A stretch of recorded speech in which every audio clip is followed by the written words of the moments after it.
Networking and marketing made simple is for you, the business owner who has a product, a service, or a message that you believe in. My name is Scott Erin, and each week we'll take a behind-the-scenes look into the real-world marketing and networking tactics and strategies for getting what you have in front of you to a lot more people. Thanks for spending time with me, and now let's get started.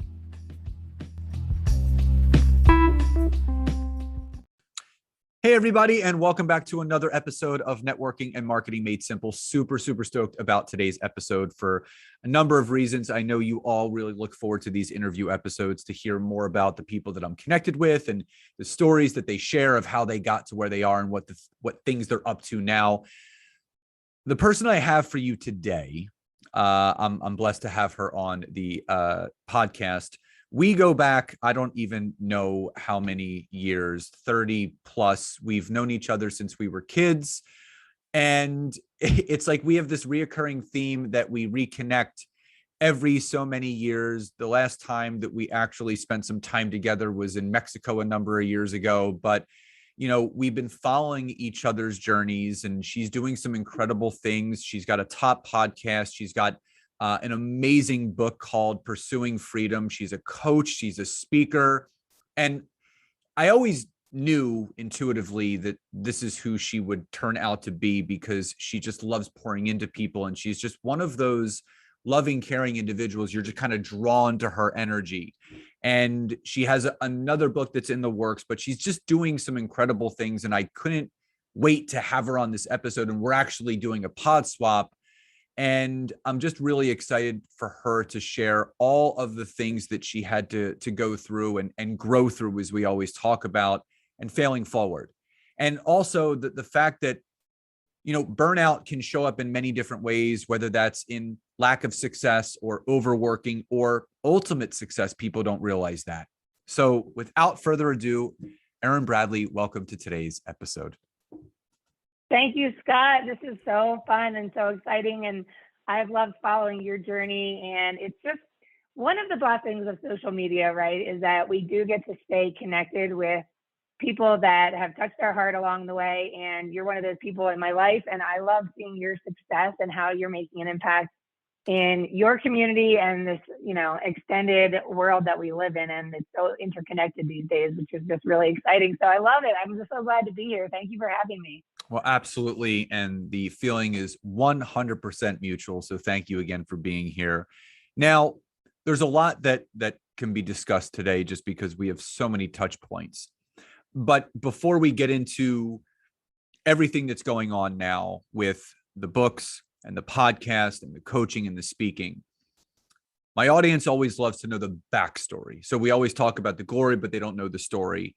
And I know a lot of your story, but a lot of them don't. So share with the audience a little bit about Erin, but most importantly, what they love knowing and what I always love to know is, what was that significant moment for you that allowed you to turn the mirror around, to kind of just stare at yourself right in the face and say, you know what, I need to make a change. I need to do something different. I need to go about this a whole other way, that has kind of set you on this path that has landed you to where you are now?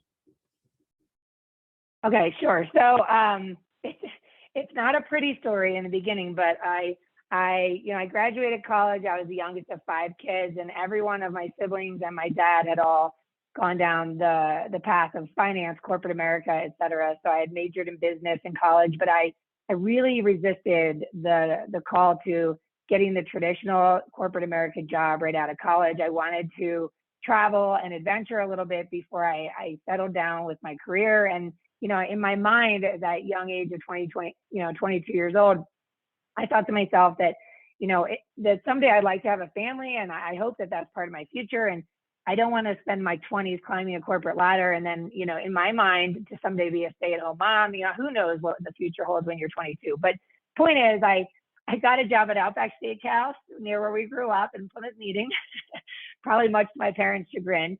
And I had bartended and served and waited tables and saved all my money to travel and did some crazy stuff, kayaked the coast of Mexico for a month, moved to Barcelona, lived there off and on for 2 years teaching English, and was just kind of like the free-spirited vagabond who in my mind thought, oh, I don't need money to be happy.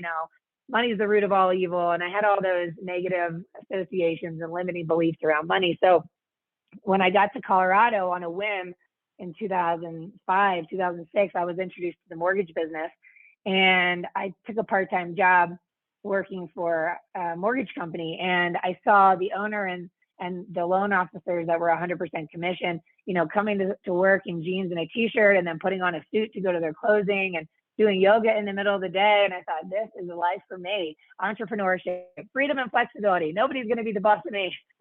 So I went 100% commission in 2007 as a loan originator, and I had no safety net, no money, no savings, no systems, no game plan, and no confidence as it relates to sales.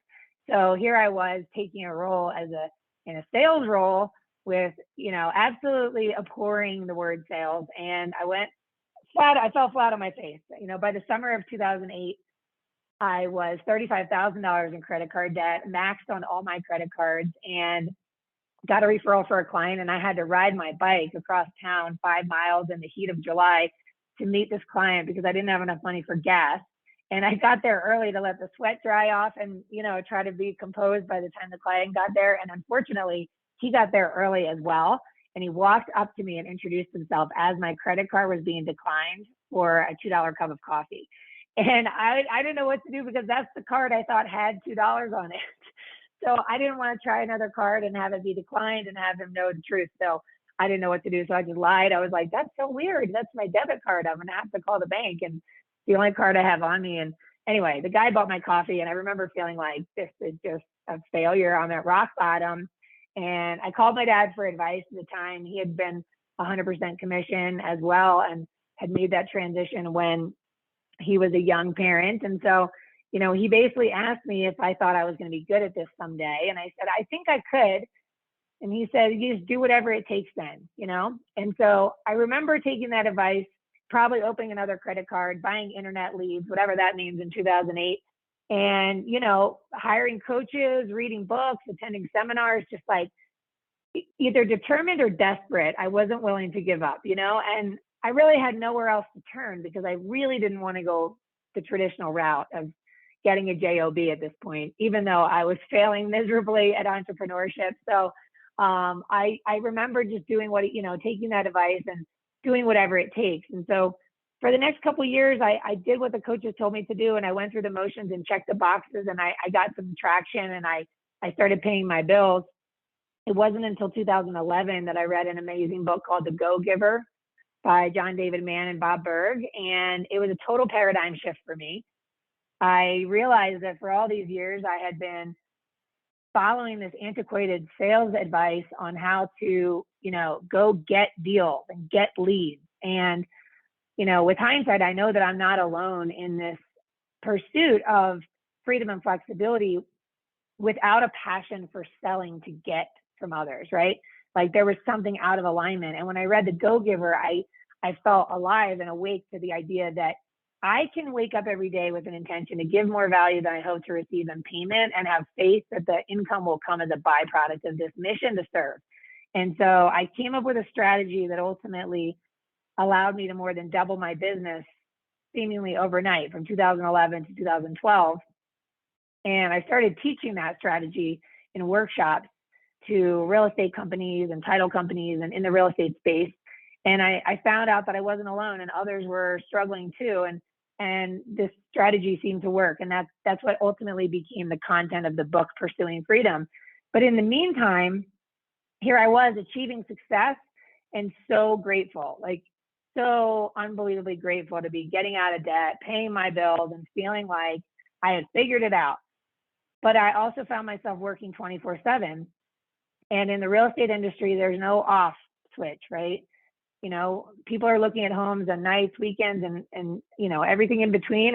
And that's what ends up happening is you find yourself working 7 days a week, and you go on vacation and you feel so lucky you can travel and work from anywhere, but then you're working from everywhere. So you're just always working. And I had a toddler, and I was pregnant with my second child, and I nearly quit the business a number of times in 2012, 2013. And finally somebody gave me advice to start to scale the business in 2014. And I brought on my first team member, and the business more than doubled again, proving that scaling does work. And you do need leverage if you want to surpass your own bottleneck of time and energy, and push that past your ceiling of capacity. And ultimately, I just became so passionate because then I started to see how many people were succeeding, but were behind the closed doors, were miserable and sucking it up and surviving their success because we feel grateful and we feel so lucky, and we remember what it feels like to be broke, and we don't want to go back there, so we just push through. And I see people do one of three things at that point. They either become adept at sucking it up and surviving their success while everything else is crumbling, like their health and their relationships and their happiness, or they convince themselves that they'd rather play small, and they shrink their goals and they shrink their vision, and they convince themselves that they're okay with less in order to live. Or the third option, which is you recognize that it's time for you to grow and you need to develop new skills as a leader or as somebody who understands the importance of leveraging resources and team members and technology to not shrink, to continue to grow, and that you can have both, and like you can have growing predictable growth in your business and success without the expense of happiness and energy and the ability to be present with your loved ones. So over the last 5 years, we've moved to a ski town from the city in Colorado, and the business has continued to grow in both places. And we took our kids on a 6-month RV road trip last year and homeschooled because it was a pandemic and it was crazy. So why not rewrite the crazy? And we just keep doing scary things as an experiment to see if following our heart will result in, total self-destruction. And it never does. It's like the world just keeps opening up, more opportunities keep showing up. So I get really fired up about helping people that are either struggling to get off the ground or, they're sucking it up and surviving success because they think it's the only way. It's definitely not. So, that's kind of it in a nutshell. It's been a wild ride with a lot of mistakes and a lot of fun and a lot of challenge and, laughter and tears and everything in between. God, it's amazing how much we've grown up. And I I just enjoy listening to you talk, and so much that I want to kind of dive into, but I kind of want to go back before we go forward. And it's really interesting because people's relationships with money are typically embedded in our DNA through the environment that we grew up in. And, I grew up in a very prosperous minded household. We were not what I would consider well off. We were, never struggling, but even if there was struggle, which there was at times, my dad and mom never brought that home. We continued with life as usual. So I didn't really have a bad attachment to money. I didn't really have any attachment to money, really. That started later when, obviously I started getting into the real world and doing personal training and all of those things. But you came from a family that was literally knee deep in the finance profession. So all about money and finance. And you were the one that said, you know what, I'm going to be that salmon in a world of fish. I'm going to go the other way. All my whole family, my siblings, everyone, my dad, they're going this way. What deterred you from the finance profession that you saw going on with all of your siblings and your dad that they were doing that made you kind of want to go the other way and say, you know what, I'm going to kind of blaze my own trail and kind of figure my own stuff out and not have to go the traditional route that my family's been going? Well, there's two parts to this answer. One is that I have an older sister who's 8 years older than me that I absolutely adore and have always worshipped and admired as a young person. Growing up, I was like her baby doll. When I was born, she was 8, and it was just that age gap that was just right for her to take me under her wing and let me be a part of her journey all the way through. And so by the time I was graduating college, she was actually having her first child. And at that time, she decided to leave the corporate world and stay at home, and had went on to have 4 kids, 4 boys. And because I admired her so much, I imagined I would follow a similar path. And so in my mind, I made a decision graduating college that if I'm going to ultimately get a job in corporate America on the East Coast and do the thing and climb the ladder and everything else, then this is my window of opportunity to do something crazy and be selfish. And so ever since then, I have 35 first cousins, and a lot of them are younger than me. And I always tell my younger cousins, especially the females, that there's only if your life goes according to the idea that you think you have, which none of us know what's to come when we're that young, but we all think we know everything at that time, right? And so it's like, if you think you're going to someday have a family and you might want to stay home with your kids or whatever the case is, then you have a really short window. And if you were lucky enough that your parents were able to support you going through college, then like until you graduate college, you're still somewhat beholden to their approval or their perspective, your parents. And then eventually you're going to be beholden to the demands of your job, and then the demands of being a mom or a dad or, in a family. And so there's this little window of time in my mind to go for it. And I also, now even with hindsight, as I'm in my 40s, I meet a lot of people that tell me they wish they did. I wish I had ...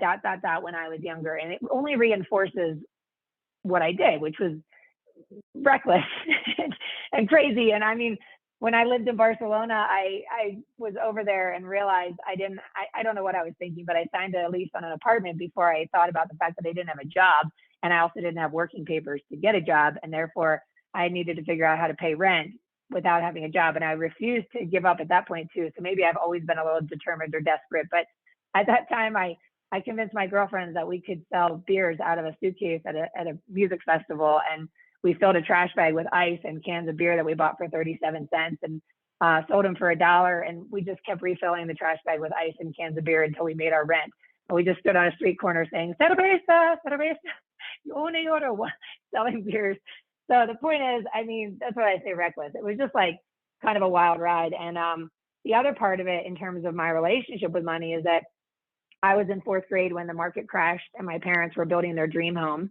And my dad was he was a stockbroker, so very, very heavily tied to the stock market. And so when the stock market crashed, so did our financial situation. And at that time, we were living in Lafayette Hill, where and we lived in a normal house that was perfect for us, and we were building their dream home. And I remember the stress that time caused them, because they had to go on with building this house. And I remember thinking, I don't even know why we're moving. I can ride my bike to the swimming pool. I can ride my bike to the candy store and to the park and to my friends' houses, and we're moving, I just remember it being a formative time in my life. And I think that we all have those defining moments where we establish some relationship with money and a story around it. And so mine was, I didn't think it was necessary. Like, why did we have to chase something bigger and better? Why not be happy with what we have? And so that's where I struggled for years with these limiting beliefs of like, I only need so much to get by, or I don't need money to be happy, or whatever. But then, you start going through that phase of life where your best friends are getting married, and there's plane tickets and hotel rooms and bridesmaids dresses and expenses. And next thing you know, you're putting it on credit card. And next thing you know, you're in debt, and you don't know how to say no to these important life events. And you start to realize that money does play a part in, contributing to the lives of the people that you care about and creating life experiences, whatever. And I personally read a book called The Secrets of the Millionaire Mind many, many, many times. And I highly recommend it. Have you read it? Well, one of the big things that Nancy and I live by is every master was once a disaster, which T. Harv Eker talks about in that book. And, even when he, tells you to, point to your head, I have a millionaire mind, and healthier, wealthier, fitter than the day before. It's on both of our bookshelves, and it's one of our foundational books. We love it. Yeah. So, it was a game changer, and I had to read it over and over and over again until the programming was rewired in my brain around that relationship, and to embrace abundance, and to not be afraid to receive abundance in your life as a byproduct of giving more value than you hope to receive in payment. It all comes back to that. So money's never been the object I'm chasing, but I find it comes as a byproduct consistently when I live in alignment with that purpose to serve and to help others. And it over time helps to mitigate that fear of never having enough, and always knowing that, abundance abounds and opportunity is available to all of us every single day if we just wake up to it and be willing to take the next right step in spite of the fear, and pivot as necessary. We have a very similar path post college that I didn't realize. And, for me, I went down this self-discovery path, and there were two books that really kind of set me off in this direction. And the first one was Go for No by Andrea Waltz and Richard Fenton. It's one of the top sales books in the world. And I've since become friends with Andrea Waltz, one of the co-authors, and we talk at least, once every couple quarters. And it really, it says yes is the destination, but no is how you're going to get there. And, I've been in sales for 23 years. And it's not, my wife always says that sales is a contact sport. You have to connect with people. You have to build relationships. And so many people are chasing the mighty dollar, just trying to sell and pitch and sell and pitch. And the big belief that we have is the more that you give, the more that you get. Over deliver on value, can absolutely just pour and pour and pour into people, because if you leave people better, you will get back what you're giving out. And that's our mantra in our company, in the business, and everything that we have. And, what Go for No did for me was it shifted my perspective on actually what I was going after. Everyone goes after the yeses, right? But what do you hear most often? You hear no. That's one of the most common things that you hear from people. It's no, not right now, maybe later. So if you detach from that emotional connection to the word no, and you start really falling in love with it, the yeses start to show up. And that's what happened to me. And the other book that we read, that's literally our Bible, is The Science of Getting Rich by Wallace D. Wattles. And if you haven't read that book, it was the first money mindset book ever written in 1909 or 1910. All the books that have preceded that are based off of the teachings in that, which, Wallace talks about living in a world of creation and collaboration instead of a world of competition and comparison. And with social media, all you see people doing now is comparing, their life to this person's life and competing and trying to beat this person. Like you mentioned, there's so much abundance out there. There is so much that is offered to all of us. It's people just kind of leaning into all of that and really reimagining what your life can look like. And an exercise that we do with our clients is, don't so much focus on right now. In your mind, picture, what do you want your life to look like 3 to 5 years from now? How do you want to be spending your days? What do you want to be doing? And then you work backwards. What is going to enable you to go down that path to actually achieve that 3 to 5 year plan? And once you get to that 3 to 5 year plan, you're going to have another one and another one. Success isn't this thing that, once you get there, you're good and you just kind of sit. No, you're all, once you have that abundant mindset, once you have that expanded vision of the life that you want to create, you never stop. You're always not wanting more money, but you're always wanting more out of life. What experience can I have, or what experience can I feel or create based off of this mindset that I have? And like you, I created a flow and a system that I started teaching and doing workshops myself. And that's what led to my first big book. And I always talk about practicing what you preach. Prove the concept first before you're able to take it to the marketplace. And that's exactly what I did and what you did. And then people wonder why, well, how did you do it? How did you succeed? How did you get there? The answer I have for people is sometimes I don't know, because you're just so in the moment of what you're doing. And another great book is The Power of Now by Eckhart Tolle, because I always realized, there's so many people that focus too much on the future, and there's so many people that focus on the past or replaying those tapes. Focus on the only time that you can control, which is right now. What can you do right at this present moment to move that needle forward just a millimeter? It could be a mile, it could be an inch, just move it forward. So focusing on right now. So you've been through a lot of ups and downs, and we call that the entrepreneur roller coaster, because it's not this straight line. It's not like once you decide you're going to be an entrepreneur, you succeed overnight. It's one of those things that you have to go through those trials and tribulations, those bumps, those bruises, those potholes, all the things that happen. What would you say in that journey? And it could be selling beers in Barcelona, or, having your credit card declined at that coffee shop. What do you think was that defining moment for you where the light bulb finally went off and you're like, okay, enough is enough. I'm going to rewrite this story and start doing it differently? Honestly, it's been a lot of what's happened in recent years, because I started to talk about the power of now, just like, reading books like The Untethered Soul by Michael Singer and The Surrender Experiment and other, finding that connection between spirituality and business, and having that pause to stop, get off the hamster wheel and listen, tune in. Like, what is your heart needing right now? When you start to feel overwhelmed, anxious, stressed out, exhausted, taking that pause to say, what's happening here? What is going on? And just really tuning into the right now.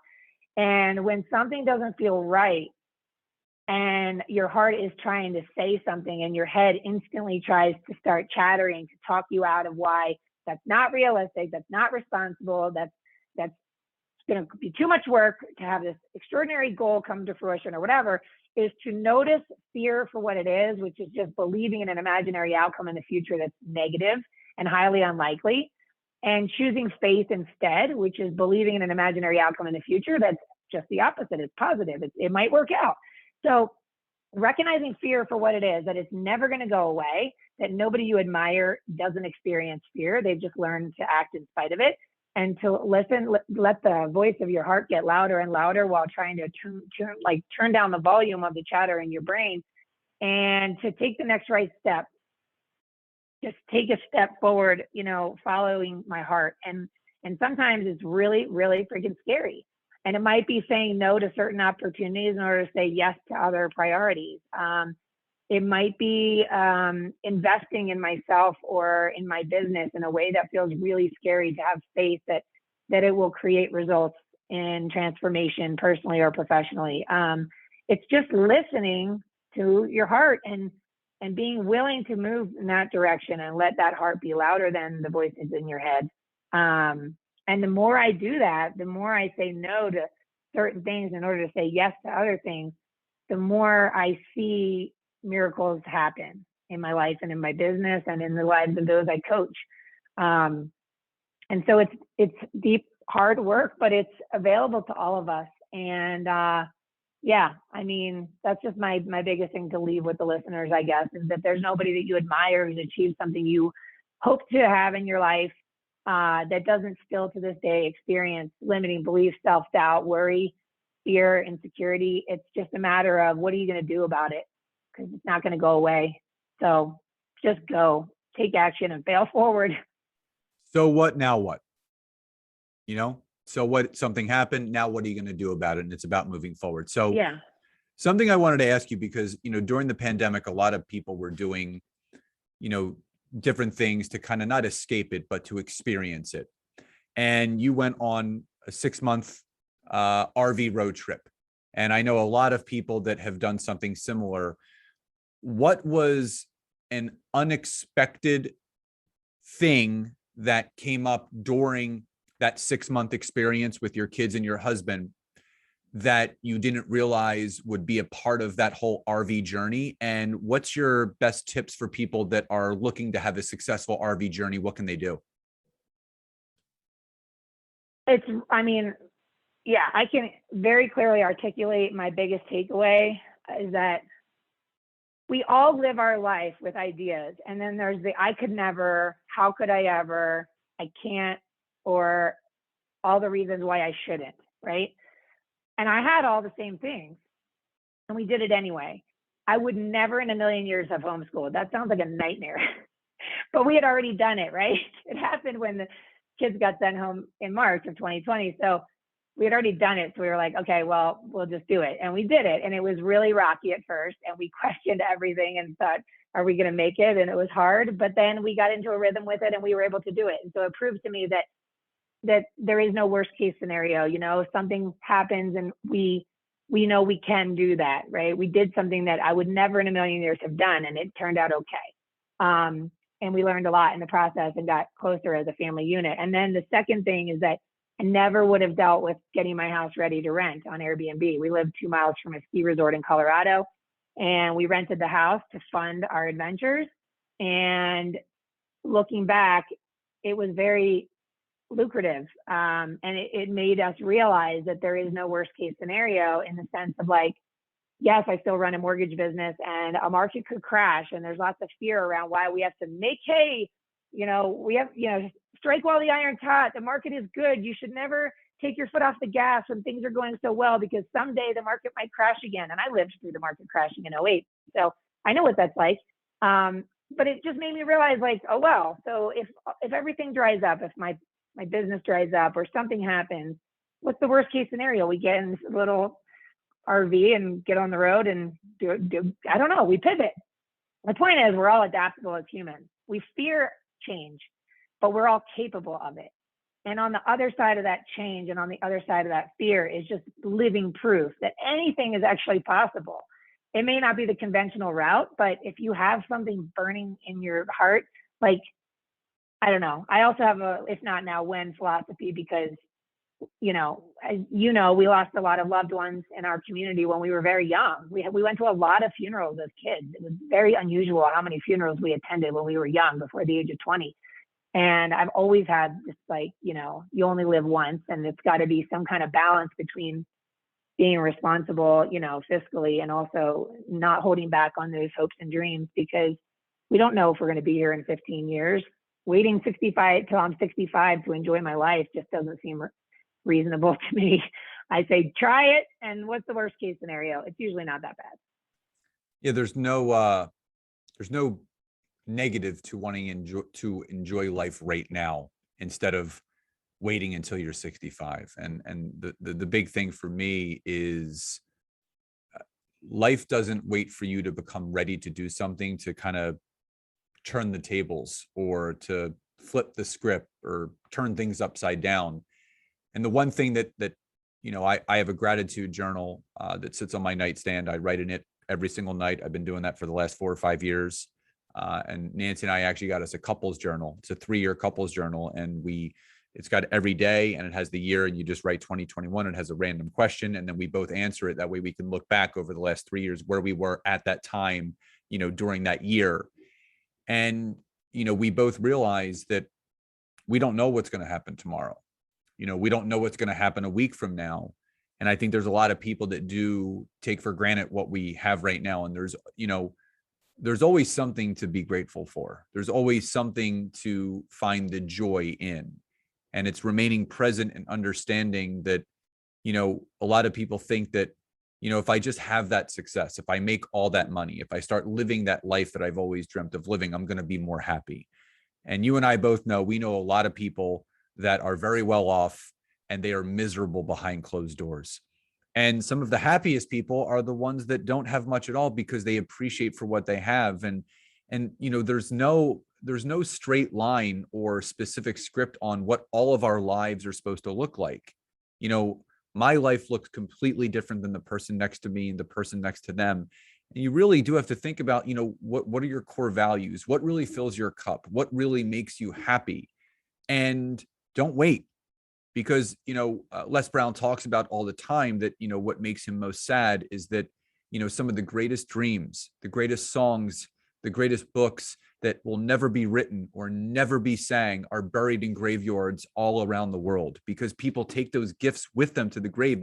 That the notion of living with regret, or what if, I'm that kind of person that is never, ever not going to turn over that stone. Because again, what's the worst case scenario? It doesn't work. But, we always know if this doesn't work, you try something else. If that doesn't work, you try something else, and you continue to fail forward. Something that I live by, and something that I always I end every speech this way, is your failures always open the doors to your successes. So if you want to learn how to succeed, learn how to fail first, because no one comes up with something and you hit a bullseye right away. Do you know how many darts you have to throw at a dartboard to finally get a bullseye? If you would stop after one dart, you're never going to get there. So it's really failing forward, but falling in love with the process. because the lessons that you learn in that journey, irreplaceable. Those lessons that you learn in those moments where you feel your lowest point, you look back and you're like, oh my God, look what I was able to overcome. Look what I was able to achieve in a time where you're presently living there. You don't see any different, but then you come on the other side. You're like, wow, if I can overcome that, I can overcome anything. So with what you know now and where you're now going, for that person that's listening to this, that is maybe in the weeds like we were, everyone knows that, I had to file for personal bankruptcy 5 years ago. I've been in credit card debt, over $500,000 in personal liability debt. You've had your fair share of credit card debt. For that person that's listening to this, that is at that point, what's the best piece of advice you can give them to rewrite that story, change the narrative, and move in the right direction? Decide. Like, sometimes you have to make a decision about where you're headed before you know how to get there, or before you even believe that you can. And the decisiveness, there's a saying that decisiveness takes courage, because it means being willing to say no to other options. And when you've decided that you're doing something, then everything else becomes obsolete, right? That doesn't support that decision. And I always talk about how you can't, if I wanted to drive to your house right now, I could put a pin in the GPS and find probably 5 different ways to get there. The fastest, the scenic route, whatever. Ones with the most bumps in the road and the ones that are smoothest. But there's a lot of ways I can get there. But one way or another, I'd get there. It might take me a couple of days, but I'd get there. It might take me a couple of years. I'll get there. What stops us from putting the pin in the GPS is the fear of it never happening, the lack of belief in ourselves and our ability to make it happen. It's unrealistic, it's unreasonable, it's too much work, like I said earlier. It doesn't really matter. You can't exceed your own expectations, so you have to drop the pin. So regardless of where you are today, write it down, put it on a piece of paper, put it in front of you, put the pin in the GPS. Are you going to double your income? Are you going to get out of debt in 6 months? Are you going to make $500,000 even though you've never made more than 50? Once you've decided that's what you're going to do, I promise you multiple paths will unfold, and unforeseen opportunities and people and ideas will start to pop up in your path that didn't exist before. They're already there. You're just not awake to those opportunities yet. And you think about how many people that are making an impact in your life, personally or professionally today, that didn't exist in your life 5 years ago. They were around, they were here, but they weren't in your path, right? So every year, every week, every month, people are showing up in your path to nudge you in the next right step on the journey. And they're all waiting there to keep on nudging you.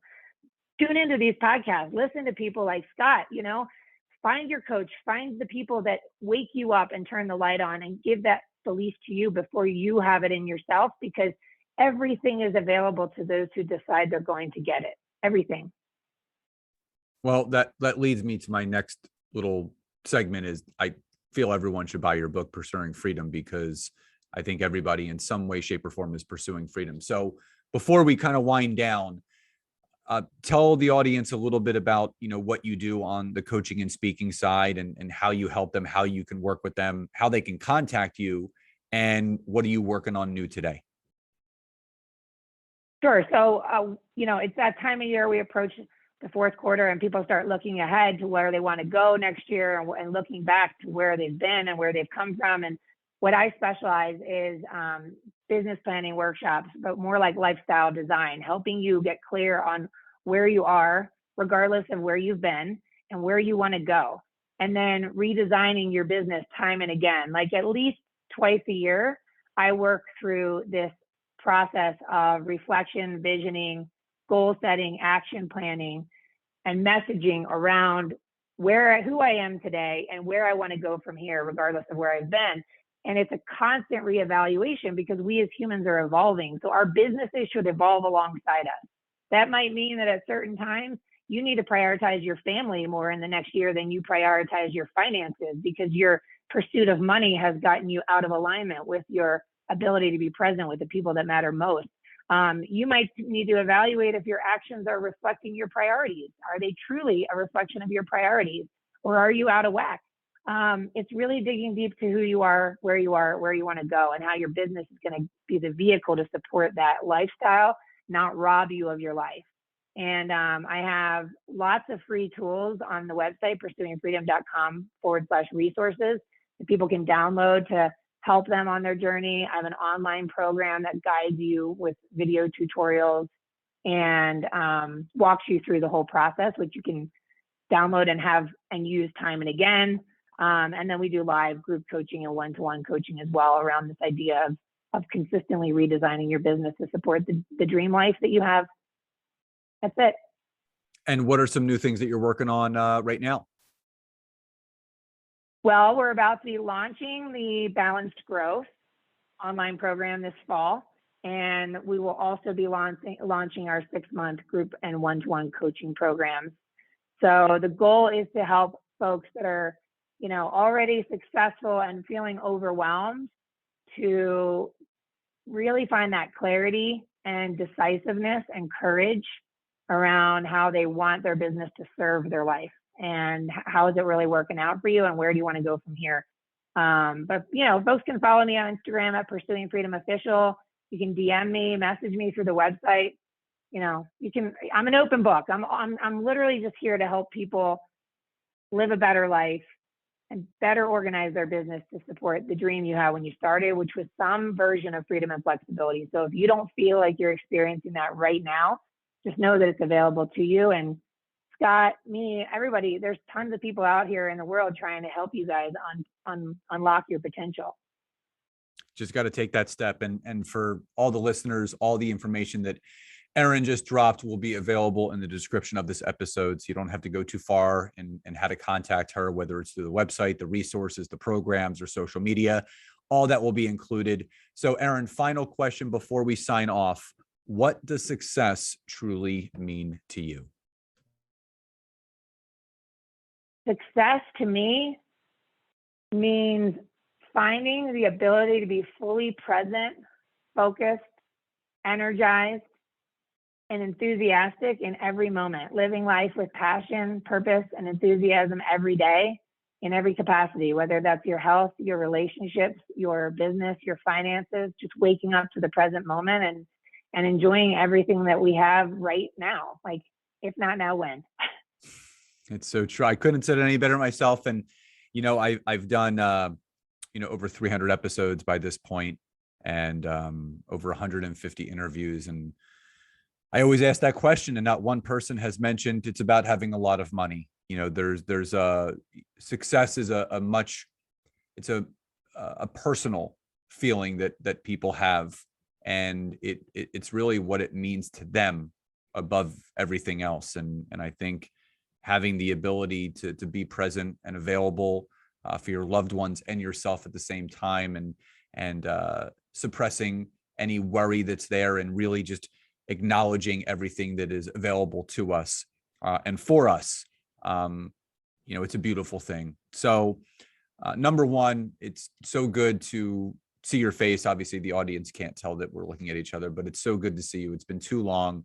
And on a side note, just extremely proud of you for everything that you're doing. I love watching people on their journey lean into their gifts and not shy away from them, and realize that everything in life is possible. And you're a servant leader. That's how you've always been, and that's who you are now. You're just doing it in a much bigger way. And I know that you've touched so many lives just on this episode. And I just want to wish you continued success, and so much love to you and your family, and just keep doing what you're doing. And I'm excited to watch you on your journey. Right back at you. I couldn't have said it better myself. All the same to you, Scott. I appreciate you, and it's so fun seeing you on your journey and just continuing to radiate this impact you're having on the world. So keep going, and I'll be cheering you on. Well, thank you, my friend. And again, it was a pleasure, and just want to thank you for sharing all your gifts and your wisdom with my audience. So everyone, if you want to learn more about Erin and everything that she's doing, like I mentioned, it will be in the description of this episode. So everyone, please enjoy the rest of your days, and I'll talk to you next time. Bye, everyone.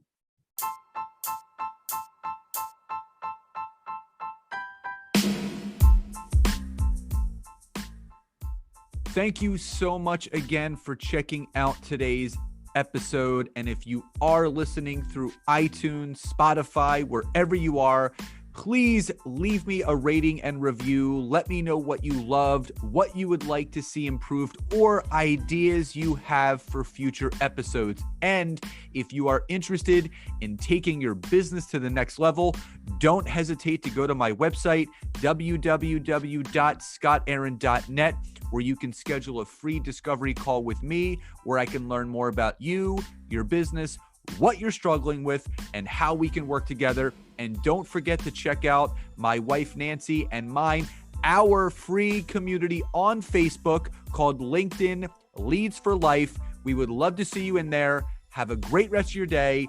And thank you everyone for your support. Grateful for each and every one of you.